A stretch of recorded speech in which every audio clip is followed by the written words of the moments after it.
ಅನುಬಂಧವ ಕಂಡಾಗಲೇ ಪರಶಿವನಿಗೂ ಮತ್ಸರವು ಬಂತು ನೋಡು.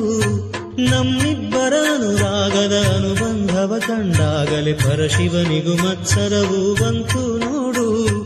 ಹುಣ್ಣಿಮೆ ಮಗಳೋ ತಂಪಿನ ತವರೋ, ಚೆಲುವಿಗೆ ನಿಧಿಯೋ ಒಲವಿನ ಸುಧೆಯೋ ನೀ